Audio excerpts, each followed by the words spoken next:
¿Y si alguien ya sabía lo que iba a pasar? ¿Y si décadas antes de que Claudia Sheinbaum pisara el Palacio Nacional, una mujer sentada en una habitación silenciosa de Washington había visto su rostro en una visión?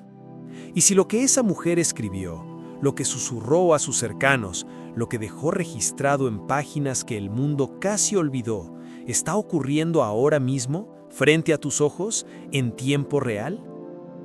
Detente un momento. Respira, porque lo que estás a punto de escuchar no es una teoría, no es especulación. Es un hilo de coincidencias tan precisas, tan perturbadoras, tan imposibles de ignorar, que cuando llegues al final de esta historia, ya no podrás ver las noticias de la misma manera. Hay predicciones que se olvidan, y hay predicciones que esperan. Esperan en silencio, guardadas en archivos amarillentos, en memorias de personas que ya no están, en frases que parecían absurdas cuando fueron pronunciadas y que hoy, de repente, brillan con una luz que corta el pecho. Esta es una de esas predicciones, y esta es su hora. El nombre de Jeane Dixon no aparece en los libros de texto, no la enseñan en las escuelas. La historia oficial prefiere ignorarla, porque reconocerla implicaría admitir algo que los poderosos no quieren que el mundo común sepa, que el futuro, en ciertas ocasiones extraordinarias, puede ser visto antes de que ocurra. Jeane Dixon nació en Wisconsin en 1904 y desde muy pequeña mostró una capacidad que desconcertaba a quienes la rodeaban. No era magia de circo, no era ilusionismo, era algo más profundo, más inquietante, más real. Veía cosas, sentía cosas, y con una frecuencia que resultaba imposible de explicar por casualidad, esas cosas ocurrían. A los 7 años, una mujer gitana le leyó la palma de la mano y le dijo algo que la pequeña Jeane nunca olvidó. Tus manos están marcadas, verás lo que otros no pueden ver, y el peso de eso será tu cruz y tu don. La niña no entendió entonces lo que significaba eso. Lo entendería décadas después, cuando el mundo entero estaría pendiente de sus palabras. Creció, estudió, se convirtió en una figura reconocida en los círculos de poder de Washington.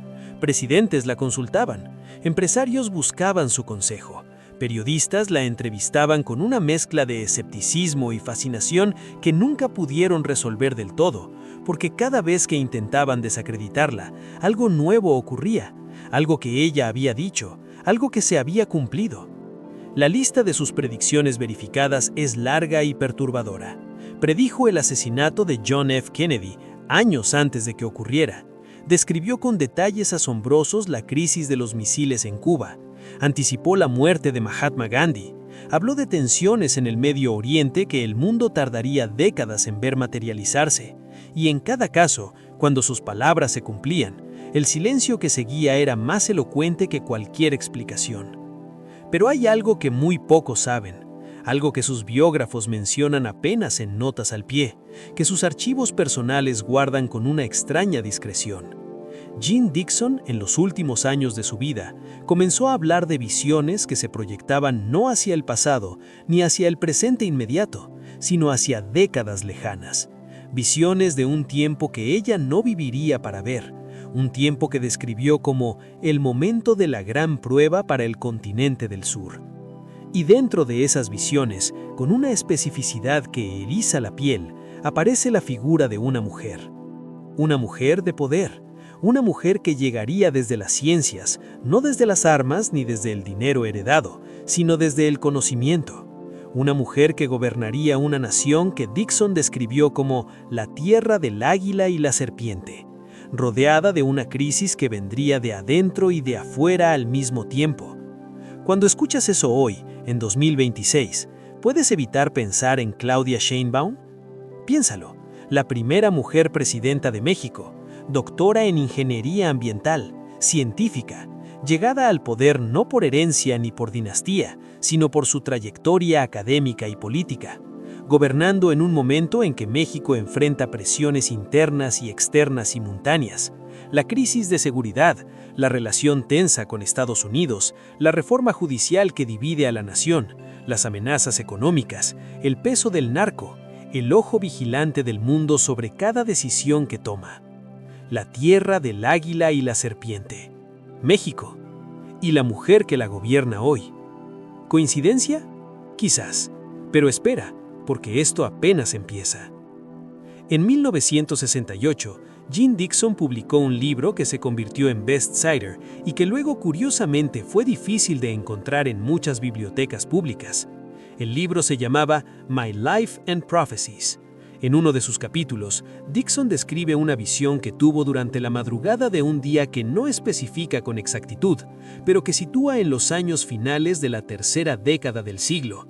Una frase que matemáticamente apunta a algún momento entre 2020 y 2030. En esa visión, Dixon describe una figura femenina que está de pie frente a lo que ella llama una puerta que nadie había abierto antes. La mujer tiene en sus manos documentos. Está rodeada de símbolos que Dixon interpreta como el poder de la tierra y el poder del pueblo juntos. Y detrás de ella, una sombra larga, una presencia que Dixon describe como el pasado que no quiere soltarla. Y luego, con una frase que te va a quedar resonando, Dixon escribe: ella sabrá lo que tiene que hacer, pero el mundo no le dará el tiempo que necesita.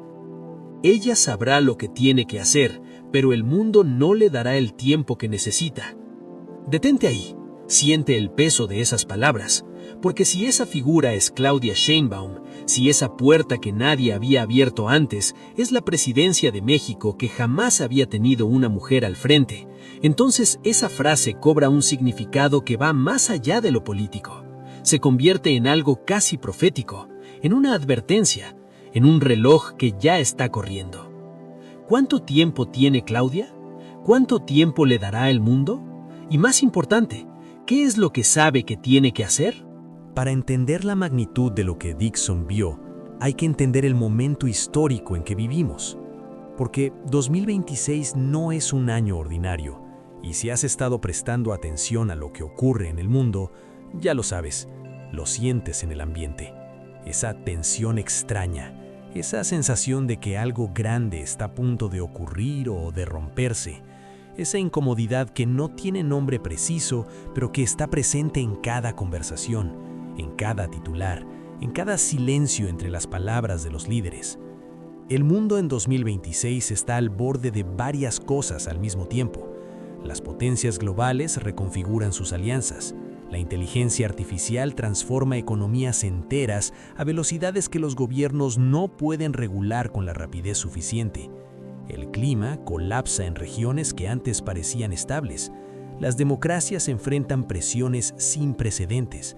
Y en medio de todo eso, México, un país con 130 millones de personas, un país con una frontera de más de 3.000 kilómetros con la potencia más poderosa del planeta, un país que es cruce de todo, de migrantes, de comercio, de cultura, de conflicto, ese país está siendo gobernado por primera vez en su historia por una mujer.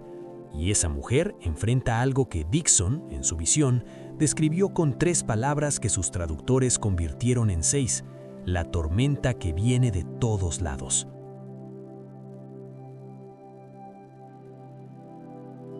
Aquí es donde la historia se pone verdaderamente oscura, porque en los últimos años de su vida, Jeane Dixon comenzó a tener visiones que la perturbaban más que las anteriores. Visiones que, según quienes la conocían, la dejaban agotada, pálida, con una mirada que buscaba algo que no podía encontrar. Ella misma decía que algunas visiones eran regalos de luz y otras eran advertencias de sombra. Y en sus últimos años, las advertencias de sombra comenzaron a pesar más. Una de esas advertencias, registrada en notas manuscritas que su asistente personal preservó y que años después fueron parcialmente publicadas en un compendio de sus escritos privados, dice lo siguiente, y escucha con atención cada palabra. El continente del sur vivirá un momento de fractura, no una guerra con tanques y bombas, sino una fractura más profunda, la fractura del alma colectiva. Un pueblo dividido no por ideas, sino por miedo. Miedo de lo que viene, miedo de lo que se pierde. Y en el centro de esa fractura, una mujer intentará tender un puente. Y quienes no quieran ese puente, intentarán derribarla a ella. Fractura del alma colectiva. ¿No es eso lo que describes cuando miras la polarización política en México hoy? Esa brecha que ya no es solo política, sino casi existencial, donde las familias se dividen, donde los amigos se pierden, donde cada noticia se interpreta de manera radicalmente opuesta, dependiendo de qué lado estás. Miedo de lo que viene, miedo de lo que se pierde. Los que apoyan a Sheinbaum tienen miedo de que si el proyecto se detiene, lo que se pierde es la esperanza de un México más igualitario, menos corrupto, más soberano. Los que la critican tienen miedo de que si el proyecto continúa, lo que se pierde es el Estado de Derecho, la independencia de las instituciones, el equilibrio de poderes. Dos miedos, una fractura, y en el centro, una mujer intentando tender un puente. Dixon lo vio. Pero hay algo más, algo que está en las visiones de Dixon que no hemos mencionado todavía, algo que aparece en sus escritos de manera recurrente cuando habla del continente del sur y de la mujer del águila y la serpiente. Algo que Dixon relacionó siempre con lo que ella llamaba el vecino que vigila. El vecino que vigila. En la geografía de las visiones de Dixon hay una presencia constante al norte, una potencia que observa, que evalúa, que en ciertos momentos presiona y en otros se retira, pero que nunca deja de estar presente, que nunca deja de tener intereses, que nunca olvida que lo que ocurre al sur de su frontera le afecta directamente. Estados Unidos. La relación entre México y Estados Unidos es una de las más complejas, más cargadas, más paradójicas del planeta. Dos países que se necesitan mutuamente y que a veces se detestan mutuamente. Dos economías entrelazadas de tal manera que cuando una estornuda, la otra siente el frío. Dos naciones con una historia compartida que incluye guerras, tratados, migraciones masivas, cultura entrelazada y una frontera que es simultáneamente el cruce más transitado del mundo y uno de los más vigilados. Dixon vio esa relación, y en sus visiones, en el periodo que corresponde a lo que ella llamaba el tiempo de la gran prueba, describió algo que sus intérpretes han leído de maneras diferentes, pero que en todas las lecturas tiene un elemento común: tensión. Tensión que llega a un punto de quiebre. No guerra, no invasión, no algo tan dramáticamente cinematográfico, sino una tensión más sutil, más peligrosa a su manera, porque no tiene las formas claras de un conflicto abierto, sino las formas ambiguas de un pulso constante entre dos voluntades que no ceden. Y en 2026, esa tensión es más visible que nunca. Las amenazas arancelarias de Washington, las declaraciones sobre soberanía de Ciudad de México, los comunicados que suenan a ultimátum disfrazado de cooperación, la batalla discursiva sobre quién controla qué en la frontera, la presión sobre el tema del narcotráfico, que a veces parece más una herramienta de poder que una genuina preocupación humanitaria. El vecino que vigila. Y la mujer que se niega a bajar la cabeza. Dixon vio ese momento, y en su visión, lo que dijo a continuación es lo más perturbador de todo lo que escribió sobre este tema. Dijo que en ese momento de máxima tensión entre el águila del norte y el águila y la serpiente del sur, la mujer que gobernaba al sur tomaría una postura que sorprendería a quienes esperaban sumisión e inquietaría a quienes esperaban confrontación.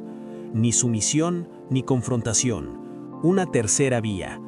¿Es eso lo que Sheinbaum está haciendo? Esa postura que a veces parece demasiado firme para los que quieren acuerdos rápidos con Washington y demasiado flexible para los que quieren una ruptura total. Esa línea que camina entre la soberanía declarada y la cooperación pragmática. Quizá no, pero si lo es, Dixon lo vio venir. Dixon no lo nombra con claridad.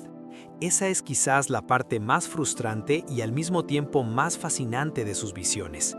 La más importante siempre tiene un velo, como si la visión te mostrara el contorno de algo enorme, pero no te dejara ver exactamente qué es, como si hubiera una razón para que lo más crucial permanezca en la penumbra.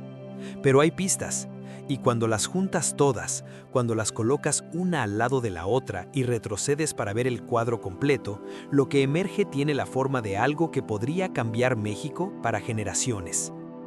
Piensa en lo que México necesita que cambie, no lo que dice un partido o el contrario, no lo que declara un gobierno o el siguiente, lo que México, como nación, Como pueblo, como proyecto histórico de 130 millones de personas, genuinamente necesita cambiar para tener un futuro diferente al ciclo que ha repetido durante décadas. La impunidad, la corrupción que se reproduce a sí misma en cada nivel del sistema, la violencia que convierte regiones enteras del país en territorios donde el Estado es una ficción y el narco es la única ley real. La desigualdad que coloca a México entre los países más inequitativos del mundo a pesar de su riqueza natural. La dependencia económica que convierte cada decisión soberana en una negociación con poderes externos. La desconfianza institucional que hace que millones de mexicanos no crean en su sistema de justicia, en sus policías, en sus jueces, en sus representantes. Eso es lo que necesita cambiar. No en los discursos, en la realidad. Y Dixon vio que en este tiempo, en este momento, en este gobierno, existía la posibilidad de que algo en esa estructura comenzara a moverse de manera diferente. No todo, no de golpe, pero algo. Algo que, si se hacía bien, si la mujer al frente tomaba las decisiones correctas en los momentos correctos, podría ser el primer peldaño de una escalera que generaciones futuras de mexicanos subirían. O podría ser la última oportunidad desaprovechada de una larga serie de últimas oportunidades. La decisión más difícil de su vida. ¿Ya la tomó? ¿Está por tomarla? ¿La está tomando ahora mismo, en este momento, mientras el mundo observa y juzga y presiona? Hay algo que Dixon nunca dijo directamente, pero que late entre las líneas de todo lo que escribió sobre este periodo histórico. Algo que sus lectores más atentos pueden sentir, aunque no puedan articularlo con precisión, y es esto. Ella creía que el destino de la mujer del águila y la serpiente no dependía solo de ella, dependía de su pueblo. Eso es lo más importante, eso es lo que muchos olvidan cuando hablan de líderes, de profecías, de destinos históricos. La idea de que un solo individuo, por poderoso o visionario que sea, puede cambiar el rumbo de una nación es una ilusión confortante pero falsa. Los líderes que cambian la historia no lo hacen solos, lo hacen cuando encuentran en su pueblo la voluntad de ser cambiados. Lincoln necesitó a los soldados que creyeron que valía la pena morir por la Unión. Gandhi necesitó a los millones que creyeron que era posible vencer al Imperio Británico sin un arma en la mano. Mandela necesitó a los sudafricanos que creyeron que la reconciliación era posible cuando todo hacía pensar que la sangre era inevitable. Y la mujer del águila y la serpiente, sea quien sea en la realidad concreta de este 2026, necesita a su pueblo. Necesita que los mexicanos decidan qué quieren ser, no como votantes, como nación, como colectivo que comparte un territorio, una historia, un futuro. Necesita que en la fractura del alma colectiva que Dixon vio, algo o alguien encuentre la manera de tender el puente que ella sola no puede tender. ¿Eres tú parte de ese pueblo? ¿Estás del lado del puente o del lado del abismo? Esa pregunta no tiene respuesta política, tiene respuesta humana. Volvamos por un momento a Jeane Dixon, a quien fue ella más allá de las profecías, porque entenderla a ella nos ayuda a entender por qué estas visiones merecen atención. Dixon no era una charlatana, no vivía de vender esperanza vacía a personas desesperadas. Era una mujer inteligente, de mundo, que se movía en los círculos más altos del poder norteamericano y que era tomada en serio, no de manera pública y oficial, porque los poderosos raramente admiten sus supersticiones en público, sino de manera privada, en las conversaciones que ocurren lejos de las cámaras y los micrófonos. Eleanor Roosevelt la consultó. Richard Nixon se mostró curioso por sus predicciones. Ronald Reagan, según se sabe, tenía cierta fascinación por las profecías y los presagios que algunos relacionaron con el ambiente que rodeaba a figuras como Dixon. Incluso en la CIA, en aquellos años de Guerra Fría donde se exploraban todas las herramientas posibles, hubo programas de investigación sobre capacidades psíquicas que, aunque hoy suenan absurdos en el contexto de la ciencia convencional, existieron, fueron financiados y produjeron documentos que se desclasificaron décadas después. Todo esto para decir, Dixon operaba en un mundo donde su capacidad era tomada suficientemente en serio como para que personas con poder real le prestaran atención. No fe ciega, atención. y la atención sostenida de personas inteligentes durante décadas dice algo sobre la consistencia de los resultados de Dixon que ninguna descalificación fácil puede borrar. Pero regresemos a México. Regresemos a 2026. Regresemos a lo que está ocurriendo ahora mismo, en tiempo real, mientras estas palabras resuenan. Hay algo en el aire de México que cualquiera que haya estado ahí puede sentir. Una energía particular, una mezcla de agotamiento y esperanza que convive de manera extraña, como dos músicas tocadas en la misma habitación que de alguna manera no se cancelan sino que crean algo tercero, algo nuevo que no tiene nombre todavía. Los mexicanos llevan décadas cargando con la promesa de un cambio que siempre parece estar a la vuelta de la esquina, pero que nunca termina de llegar del todo. Cada elección trae una esperanza renovada. Cada gobierno comienza con promesas que mueven algo en el pecho colectivo. Y luego, lentamente, la realidad se impone y el ciclo se repite. No completamente, no de manera total, pero sí en lo suficiente como para que el desencanto vuelva, puntual, como un visitante que conoce el camino de memoria. ¿Es esto diferente? ¿Es este gobierno, esta presidenta, este momento diferente? Dixon diría que sí, que hay algo en este período que no se repite, que la convergencia de factores que se da en este tiempo específico, la primera mujer presidenta, la reforma judicial más profunda en generaciones, la presión externa sin precedentes, la polarización que ha alcanzado niveles que obligarán eventualmente a algún tipo de resolución, crea una combinación que no existió antes y que no existirá igual después. Momento único, oportunidad única, riesgo único. Y en el centro de todo, una mujer que Dixon describió como más fuerte de lo que parece y más vulnerable de lo que muestra. Eso también es algo que vale la pena detenerse a considerar. La vulnerabilidad de Claudia Sheinbaum, no en el sentido de debilidad política, sino en el sentido humano, profundamente humano, de lo que significa ser la primera de algo. La primera mujer presidenta de un país de 130 millones de personas, con una historia de patriarcado arraigado, con un sistema político que durante 2 siglos fue territorio exclusivamente masculino, con una cultura donde la autoridad femenina todavía se cuestiona de maneras que la masculina no. Eso pesa, de maneras que los que no lo viven no pueden entender del todo. El escrutinio adicional, las interpretaciones de cada gesto, cada tono de voz, cada expresión filtradas por lentes de género que aplican criterios distintos a los que se aplicarían si fuera un hombre. La presión de representar no solo a un partido o un proyecto político, sino a todas las mujeres que nunca llegaron, a todas las que fueron excluidas, a todas las que vienen detrás. Dixon vio eso, lo llamó el peso que no se ve, pero que se siente en cada paso. El peso que no se ve, pero que se siente en cada paso. Y también vio algo más. Vio que ese peso, esa vulnerabilidad, esa exposición particular de ser la primera podría convertirse en una fuente de fuerza si se manejaba de manera correcta. Porque quien llega a donde nadie llegó antes carga con la fragilidad de lo nuevo, pero también con la libertad de lo que no tiene precedentes. No hay un manual de cómo ser la primera presidenta de México. No hay un camino trazado que seguir. Y eso, que es parte de la dificultad, es también parte de la libertad. Libertad de definir qué significa gobernar diferente. ¿Lo está haciendo? ¿Está aprovechando esa libertad? ¿O el peso del legado que no pidió, pero que carga está pesando más que la libertad de lo nuevo? Esa respuesta todavía se está escribiendo. Y lo que escriba en los próximos meses y años definirá si la predicción de Dixon termina en luz o en sombra.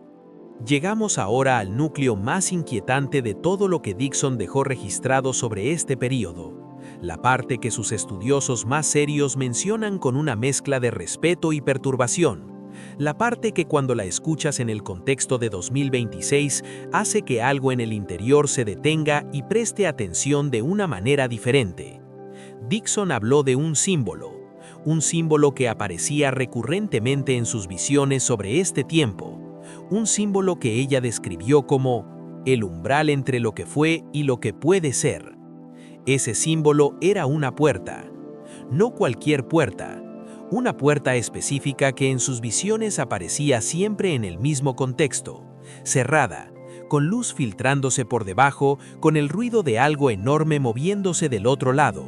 Y frente a esa puerta, la mujer del águila y la serpiente, con la mano puesta en la manija, sin decidirse todavía. Y en sus visiones, Dixon nunca vio qué había del otro lado. Nunca pudo ver si la mujer abría la puerta, si lo que salía era luz o oscuridad, si el movimiento que se escuchaba era de una oportunidad o de una amenaza. Eso fue lo que más la perturbó, no saber el desenlace. Y eso es lo que hace que esta predicción sea diferente a un oráculo convencional, porque Dixon no predijo lo que pasaría, predijo que existiría un momento de decisión, un umbral, un punto en que el camino se bifurca y la dirección que se elige tiene consecuencias que trascienden el momento. ¿Cuándo es ese momento para Claudia Sheinbaum? ¿Ya pasó? ¿Está por venir? Nadie lo sabe, ni siquiera Dixon lo vio con claridad. Y quizás eso sea lo más honesto de toda su profecía, admitir que el futuro no es fijo, que hay momentos en que la historia podría ir en direcciones diferentes dependiendo de lo que los seres humanos, con su voluntad, con sus miedos, con su valentía o su cobardía, decidan hacer. El futuro no está escrito del todo, solo sus posibilidades. Y en este momento, las posibilidades para México son enormes en ambas direcciones. Quiero que pienses en algo. Quiero que por un momento dejes de ser espectador y te conviertas en parte de esta historia, porque lo eres, aunque no lo hayas elegido. Si eres mexicano, eres parte de este momento histórico que Dixon vio desde la distancia de décadas. Si no eres mexicano, pero eres latinoamericano, lo que ocurre en México te toca, porque México es en muchos sentidos el espejo de toda la región. Sus posibilidades son las de todos, sus fracasos también. Y si estás en otro lugar del mundo, también formas parte de este momento, porque vivimos en un tiempo donde lo que ocurre en cualquier rincón del planeta resuena en todos los demás. Somos testigos, y ser testigo de un momento histórico no es pasivo, tiene responsabilidad. ¿Qué responsabilidad? La de ver con claridad, la de no dejarse llevar por el ruido, por la polarización fácil, por la narrativa que simplifica todo en buenos y malos, héroes y villanos. La de entender que los momentos de verdadero cambio histórico son siempre más complejos, más ambiguos, más ricos en contradicciones que cualquier discurso político puede capturar. Dixon no vio héroes ni villanos en sus visiones, vio fuerzas, corrientes, posibilidades. Vio a una mujer cargando un peso enorme en un momento enorme, y tuvo la honestidad de no decir si terminaría bien o mal, porque eso en su visión no estaba determinado, estaba abierto, como lo está hoy. Hay una última cosa que quiero compartir contigo. Una última pieza de las visiones de Dixon que todavía no hemos mencionado y que quizás sea la más importante de todas. En sus notas más tardías, en las que escribió cuando ya era una anciana y sabía que no le quedaba mucho tiempo, Dixon habló de lo que llamó el mensaje que el tiempo guarda para los que puedan escuchar. Un mensaje que en sus palabras estaba escondido en los eventos mismos, visible para quien supiera mirar sin los ojos del miedo. Y ese mensaje era este: que los grandes momentos de crisis, los grandes momentos de fractura y tensión e incertidumbre no son señales de que todo va a terminar mal, son señales de que algo está cambiando. Y el cambio, antes de convertirse en algo nuevo, siempre pasa por un período de ruptura donde lo viejo se resiste a ceder y lo nuevo todavía no ha encontrado su forma definitiva.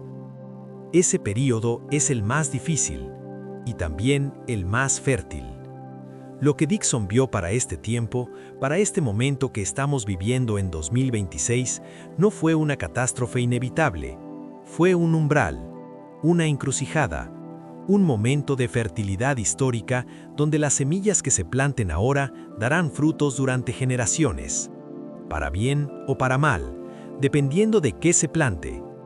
Y la mujer del águila y la serpiente está en el centro de esa siembra, con sus manos en la tierra, con el peso de lo que fue y el potencial de lo que puede ser, con el legado que no pidió y la libertad que nadie le puede quitar del todo. ¿Está plantando las semillas correctas? Eso, amigo que escuchas estas palabras, lo dirá el tiempo. Lo dirán los hijos de tus hijos cuando hablen de este período de la historia mexicana, latinoamericana, global.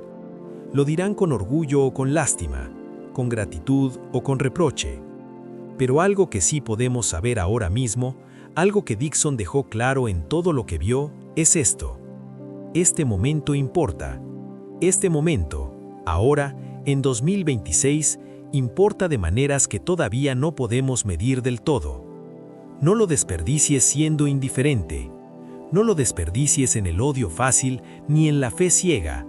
Mira, piensa, cuestiona, siente. Eso es lo que Dixon pedía a quienes la escuchaban. No que creyeran en sus visiones, que prestaran atención al mundo, que no dejaran que el ruido tapara las señales, que recordaran que la historia no ocurre allá afuera, en los palacios y los parlamentos y las páginas de los periódicos. Ocurre aquí, en las decisiones pequeñas y grandes de cada persona que vive en un tiempo determinado. Tu atención es parte de la historia. Tu voz es parte de la historia. Tu conciencia de este momento es parte de lo que determina qué tipo de momento es este.